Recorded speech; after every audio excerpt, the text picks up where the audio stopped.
ટીવાય બીએનએસયુના વિદ્યાર્થીઓને આ વખતે સાહિત્યિક પત્રકારો અભ્યાસક્રમમાં છે. નર્મદ છે, સુરેશ દલાલ છે, ભગવતી કુમાર શર્મા પણ છે. નર્મદ અને દાંડિયો એવો એક વિડીયો તમને મળશે, એટલે એ મારે કરવાની જરૂર નથી. પણ સુરેશ દલાલ વિશે આજે વાત કરીએ, ભગવતી કુમાર શર્મા વિશે પછી વાત કરીએ. તો કવિતા નામનું સામયિક અને સુરેશ દલાલ એકમેકના પર્યાય બની ગયા. એટલા વર્ષ અને એટલી સારી રીતે એમણે ચલાવ્યું.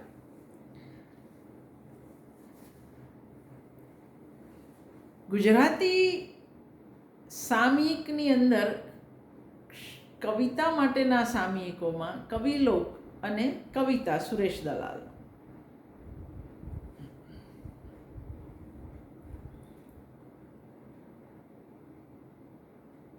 કવિતા સામયિક કે તેના સંપાદન કાર્યની દીર્ઘ પરંપરાથી પણ સુરેશ દલાલ વિશેષ છે.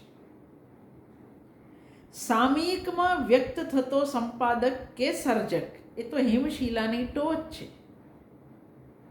સામયિકને આધારે સર્જક કે સંપાદકને નખશીખ પામવો અને મૂલવવો એ સાહિત્યિક પત્રકારત્વનો સાચો અભ્યાસ માનાય.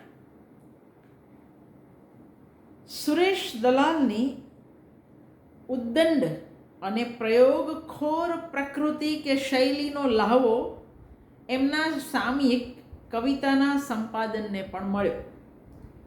2011ના વર્ષમાં 44મા વર્ષમાં પ્રવેશેલું કવિતા 9મા દાયકામાં એક વિશિષ્ટ શૈલીને અપનાવી ચૂકેલું. આ સામયિકમાં નથી કોઈ પ્રસ્તાવના કે નથી સંપાદકીય લેખ કે નથી અનુક્રમણિકા. સીધો કાવ્યકૃતિથી થતો સામયિકનો પ્રણાલીભંજક ઉઘાડ કવિની નિર્દંભ કલા સાહસિકતા સૂચવે છે. સુરેશ દલાલ એક સાહસિક પત્રકાર હતા. સાહસિક હોય એ જ આવી પ્રણાલિકા ભંગ કરી શકે એટલું જ નહીં. આપણા જમાનામાં જ્યારે કવિતા વાંચવાવાળાની સંખ્યા બહુ જ ઓછી થતી જાય છે, એ સમયે એમણે કેટલા બધા લોકોને કવિતા વાંચતા કર્યા, સામયિકથી પણ અને શહેર શહેરમાં કવિતાના પાઠથી પણ. આ રેકોર્ડિંગ તમને કવિતા નામના સામયિક માટે પણ ચાલશે અને સુરેશ દલાલ નામના પત્રકાર માટે પણ ચાલશે. તો કવિતાની વિશેષતા કોઈ પ્રસ્તાવના નહીં, કોઈ સંપાદકીય નહીં, કોઈ અનુક્રમણિકા નહીં, સીધો કાવ્યકૃતિથી જ સામયિકનો આરંભ થાય. અહીં સુરેશ દલાલની સાહસિકતા જોઈ શકાય. સંવેદનની સચ્ચાઈનો કવિ ગુણ અને કાવ્ય ગુણ સુરેશ દલાલના સામયિકની પણ શૈલી બની જાય છે. કોઈ પણ સ્વરૂપ અને સામગ્રી વચ્ચે નિરાળું સામંજસ્ય હોય છે. કાવ્ય અભિવ્યક્તિમાં વહેતો આખા દાયકાનો સંવેદન પ્રવાહ માપવો આમ તો અઘરો છે, પણ એમાં આવેલી પરિવર્તન રીતિઓ પ્રમાણી શકાય. 9મા દાયકાના આરંભે પ્રશિષ્ટવાદના સકંજામાંથી છૂટીને ગુજરાતી કવિતા મુક્ત અને મુગ્ધ રંગદર્શિતાને માણી ચૂકી છે. છંદ સાવ નથી છૂટ્યા. ગુજરાતી કવિતા વિષય અને ભાવની સ્વતંત્રતા ભોગવતી જોઈ શકાય છે. આ સમયગાળામાં અનિલ જોશી, માધવ રામાનુજ, જયા મહેતા, ભૂપેશ અધ્વર્યુ જેવા કવિઓ કાવ્ય ક્ષિતિજે ઝગમગી રહ્યા હતા, તો પૂર્વ પેઢીના રમેશ પારેખ, સીતાંશુ યશેશચંદ્ર, બાલમુકુંદ દવે, વિનોદ અધ્વર્યુ, ફિલિપ ક્લાર્ક એમનો પણ ધોમ ધખતો આમાં તમે જોઈ શકો છો. બરકત વિરાણી, અશરફ ડબ્બાવાલા, સાહિલ, હેમંત શાહ, લલિત ત્રિવેદી, મનોજ ખંડેરિયા વગેરેની ગઝલો તમે અહીં હાજર જોઈ શકો. રઘુવીર ચૌધરી, ચંદ્રકાંત શેઠ, ભગવતી કુમાર શર્મા, જયદેવ શુક્લ જેવા પીઢ ગદ્ય સર્જકો કાવ્ય ક્ષેત્રે પણ કલમ અજમાવી ચૂક્યા. એ 9મા દાયકાની એક ભેટ. શિરીન કુડચેકરની અનુદિત કાવ્યકૃતિઓ કવિતા સામયિકની શોભા છે. સુરેશ દલાલ અને જયા મહેતા દ્વારા વિસ્તરેલી અપદ્યા ગદ્યની કેડી કવિતામાં રાજમાર્ગ બનતી જોઈ શકાય છે. જન્મભૂમિ પ્રકાશનનું દ્વૈમાસિક કવિતા દ્વિમાસિક હતું. વિષય વિશેષના જૂજ સામયિકોમાંનું એક છે. કાવ્ય સ્વરૂપને અખંડ વરેલું આ સામયિક ભાવક કેન્દ્રી ઓછું અને સર્જક કેન્દ્રી વધારે રહ્યું છે. સુરેશ દલાલ જેવા સંપાદક ક્યાંથી કાવ્યો શોધીને આપણને આપે છે. મરાઠી, હિન્દી, અંગ્રેજી, જાપાનીઝ, સંસ્કૃત જેવી ભિન્ન ભિન્ન ભાષાઓના કાવ્ય અનુવાદો કવિતા દ્વારા ગુજરાતી વાચક સુધી પહોંચ્યા. સુરેશ દલાલ પોતે ઉર્મી કાવ્ય સ્વરૂપના અજ્ઞાત રસબિંદુઓને ભાવકની રુચિમાં ભેળવી આપે ત્યારે કાવ્ય આસ્વાદ વધુ આહ્લાદક નીવડે. તો ભાવકની રસ અને રુચિને વિવિધ ભાષાઓની કવિતાના અનુવાદો, કવિતાના આસ્વાદો વગેરે દ્વારા ભાવકની રસરુચિને સંસ્કારવાનું પુણ્ય કાર્ય કવિતા સામયિકે અને એ રીતે સુરેશ દલાલે કોઈ ખાસ આડંબર કે હોહા વગર કરી બતાવ્યું.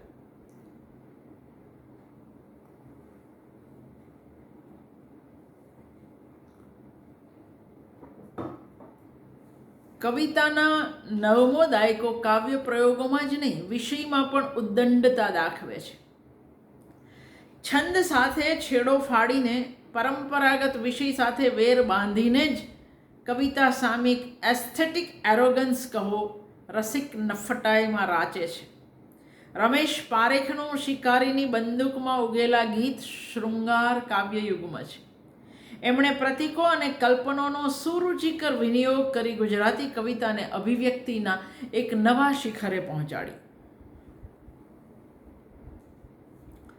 પાશ્ચાત્ય કવિઓ અને પ્રાદેશિક એટલે કે મરાઠી વગેરેના કવિઓની લાક્ષણિક તસવીરો કવિતા સામયિકમાં છપાય. તસવીર થકી કવિનું દર્શન એના કાવ્યના રસદર્શનમાં ઉપકારક નીવડતું હશે.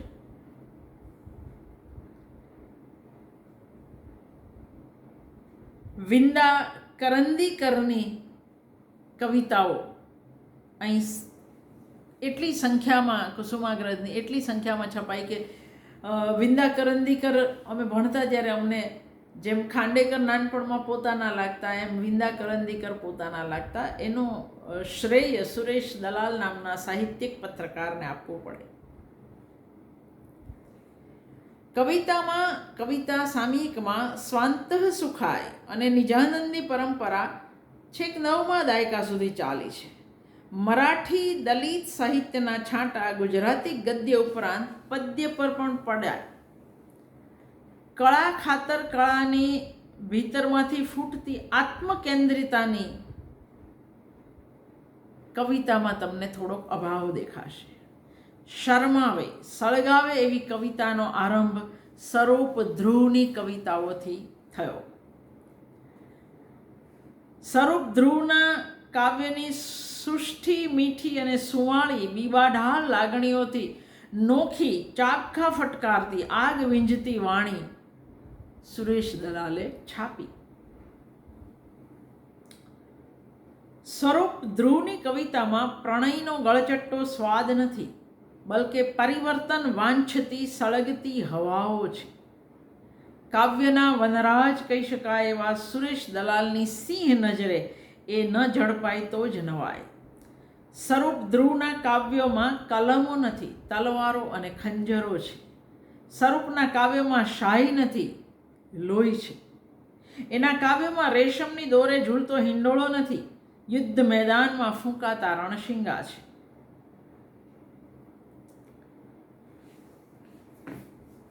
કવિતા સામયિકમાં વૈશ્વિકતા માણવા જેવી છે. અહીં હિન્દી કવિ સર્વેશ્વર દયાલ સક્સેનાથી માંડીને દક્ષિણ અમેરિકાના પાબ્લો નેરુદા, ગુજરાતી હર્ષદ ચંદારાણાથી માંડી અંગ્રેજી રોબર્ટ ફ્રોસ્ટ, રશિયન ઝાવોલસ્કીથી માંડી મરાઠી પેડણેકર, માડગાંવકર, આ બધાને સુરેશ દલાલ ગુજરાતી ભાવક સુધી લાવે છે.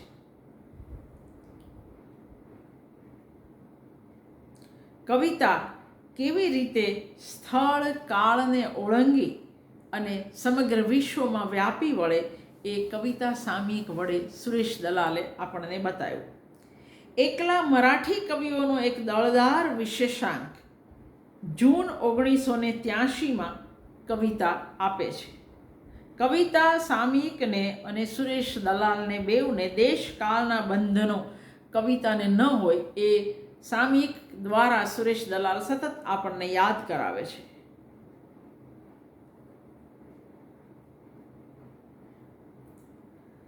નામદેવ ઢસાળ જેવાની કવિતાઓ પણ અહીં તમને જોવા મળી.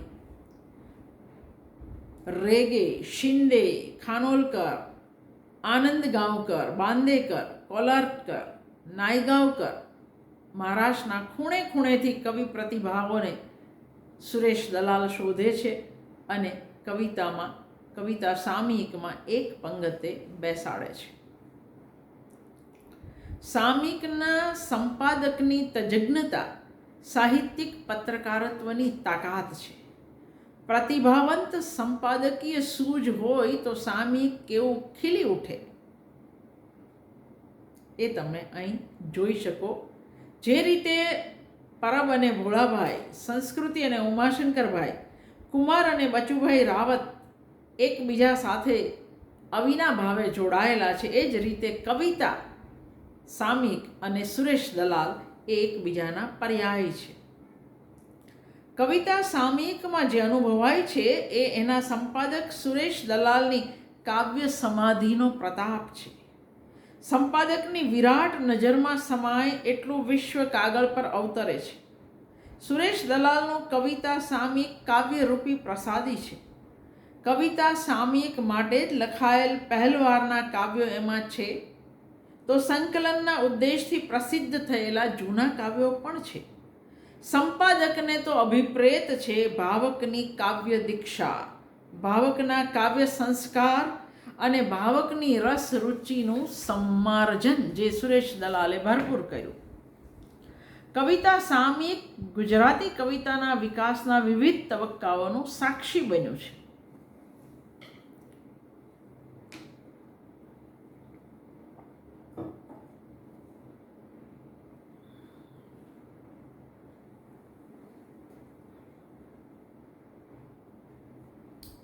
ડિસેમ્બર 1982થી આરંભાતી મુખપૃષ્ઠ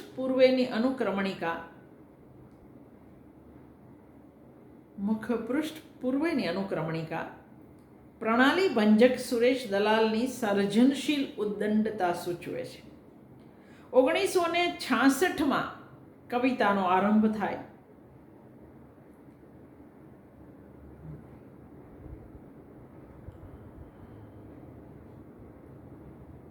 આ સામયિકે અને એના સંપાદકે કેટલા નવ કવિઓને છાપ્યા હશે, કેટલા નવ કવિઓને સુરેશ દલાલે પ્રજા પાસે રજૂ કર્યા હશે, કેટલા નાના કવિઓને એમણે મોટા કરી પણ દેખાડ્યા. આ પણ એમનું એક કામ છે.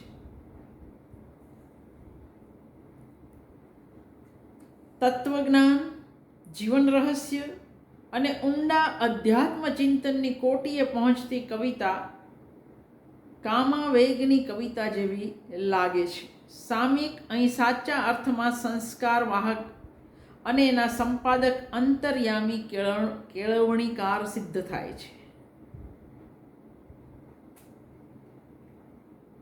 તે પૂછો પ્રેમનો મર્મ અને હું દઈ બેઠો આલિંગન જેવી સૂચક ધ્રુવ પંક્તિને સમગ્ર શૃંગાર કાવ્ય વિશેષાંકનો સૂર બનાવી સંપાદકે માત્ર પ્રેમનો મર્મ નથી સમજાવ્યો, પણ ભાવકને કળાનું એક આલિંગન આપ્યું છે.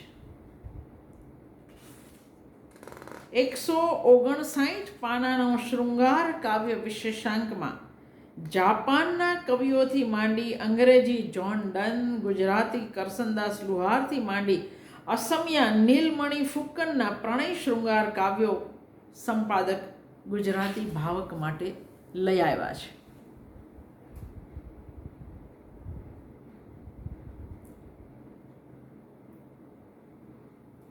નીતા રામૈયા, હરીશ મીનાશ્રુ, મનહર ચોકસી જેવા નવોદિત એ સમયે સુરેશ દલાલના ધ્યાન પર આવ્યા છે. અજ્ઞાત પ્રતિભાઓને નેપથ્યથી પ્રકાશ વર્તુળમાં લાવવાનું કામ સુરેશ દલાલે અને કવિતા સામયિકે સુપેરે કર્યું છે.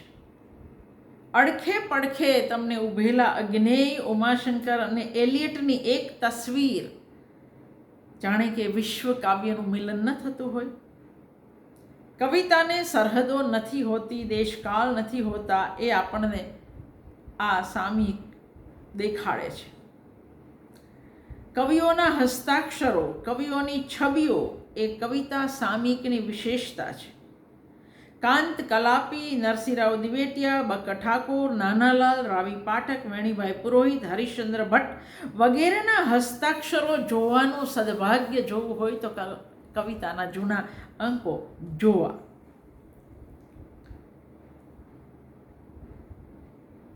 જૂન 1984થી કવિતામાં આધુનિક કાવ્યોની ઋતુ જામે છે. દુર્ગેશ ઉપાધ્યાયની ચિત્રાત્મક પ્રયોગશીલ કવિતા, વિસ્તરતા રણની કવિતા મૌલિકતાની માજા મુક્તિ હોય એવું લાગે. અનિલ જોશીની અમર કૃતિ મારી કોઈ ડાળખીમાં પાંદડું નથી એ પણ અહીં છપાય. ઉદયન ઠક્કરની પ્રયોગશીલતા જૂન 84માં સમૂહગાન નામના નાટ્ય કાવ્યમાં ઝાલી નથી રહેતી.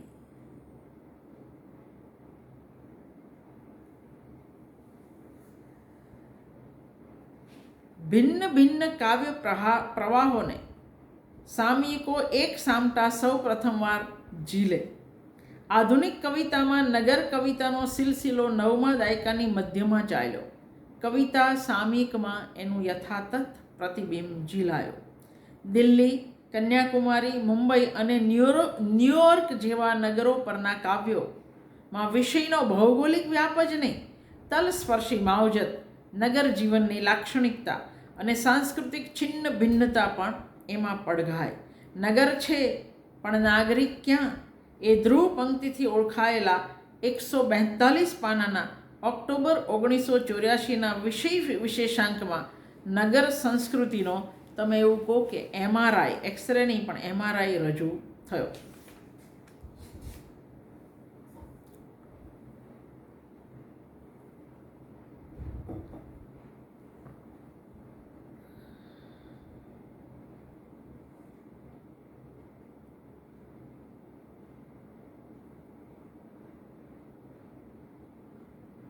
કવિતા સામયિકમાં સાહિત્યના સ્વાસ્થ્યનો રિપોર્ટ તમને મળે છે. બદલાતા કવિતા પ્રવાહોનું ચિત્ર તમને મળે છે. ગુજરાતી કવિતાના ઉછેરની ઝાંખી મળે છે.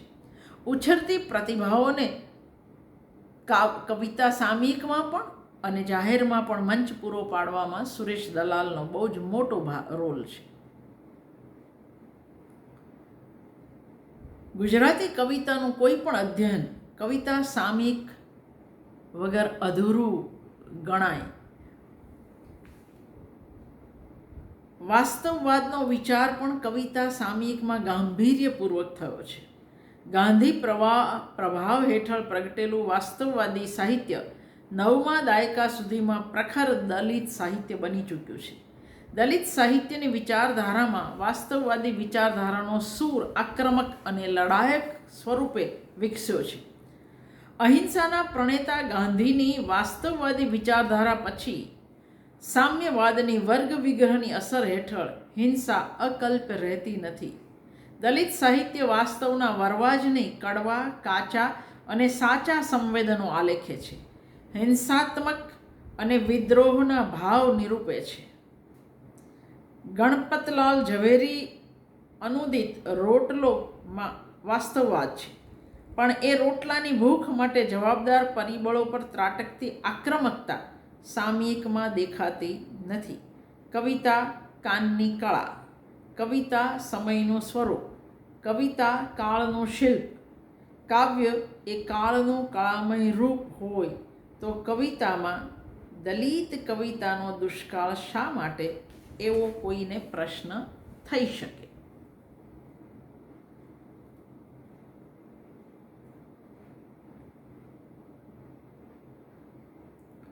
અભિજીત જોશી, શ્યામ સાધુ, યોગેશ જોશી જેવા નવોદિતોને આ સામયિકે એ સમયે સ્થાપી આપેલા.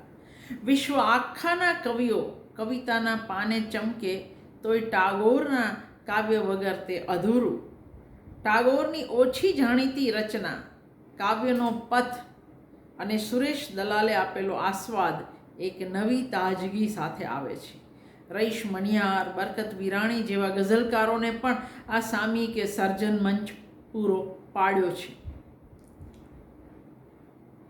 વિશેષાંક તરીકે ઓળખવો અઘરો થઈ પડે એવો ઓક્ટોબર 1986નો દિવાળી અંક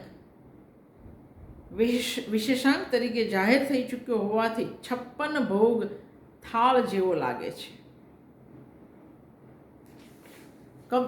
કવિતાએ અનેક વિશેષાંકો આપ્યા છે.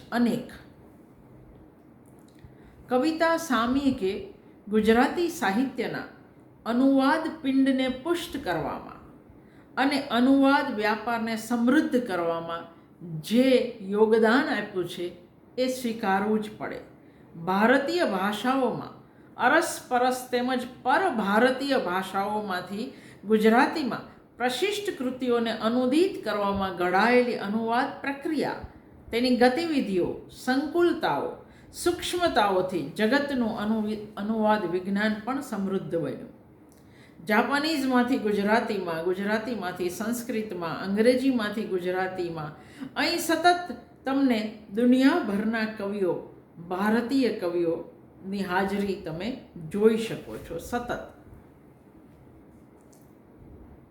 પન્ના નાયકના ઘર ઝુરાપાના કાવ્યોમાં ડાયસ્પોરા ભોગવતા ભારતીયોની વતન વિચ્છેદની વેદના વ્યક્ત થતી તમે જોઈ શકો છો. કવિતા સામયિકના અંતે અપાતો એકલો અટુલો તંત્રીને પત્ર પણ કાવ્ય સાધનાનો અંશ બની રહે છે. એમાં થયેલી જે તે અંકના કાવ્યની કદર નોંધ કે સમીક્ષાત્મક ટિપ્પણી ગુજરાતી કવિતાની દિશા અને દશા સૂચવી જાય છે.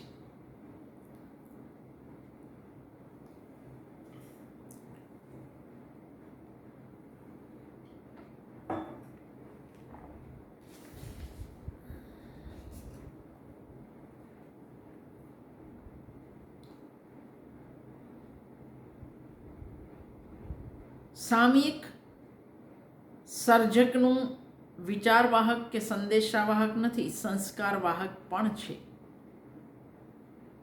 અને એ તમે કવિતાના પાના પર જોઈ શકો છો. દિવાળી સમયે જ વિશેષાંક બહાર પાડવાની કવિતા સામયિકની પ્રણાલી 1989માં ઉમાશંકર જોશી વિશેષાંક બહાર પાડીને તૂટે છે. જોકે ઉમાશંકરભાઈના મૃત્યુના કારણે આ પ્રણાલિકા એમણે તોડી. ફેબ્રુઆરી 1989નો ઉમાશંકર જોશી વિશેષાંકમાં ઉમાશંકરના કાવ્યો, ઉમાશંકર વિશેના કાવ્યો, એમની તસવીરો, એમના હસ્તાક્ષર, સંસ્મરણો, પત્રો, આ બધાથી આ વિશેષાંક રળિયામણો બન્યો છે અને કદાચ આપણે સાચવવો હોય તો સાચવવા જેવો અંક છે.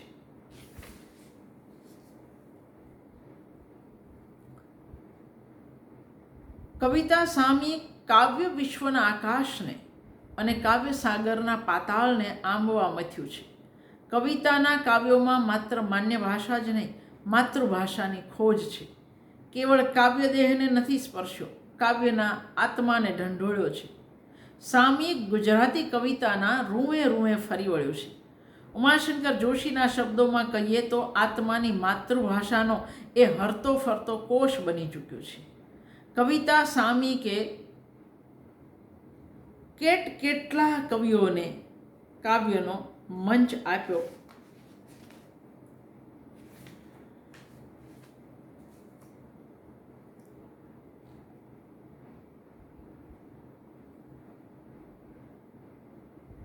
સામયિકે માત્ર વહેણ નહીં, કહેણ નહીં, કવિતા નહીં, વહેણ પણ સાચવવાના હોય છે.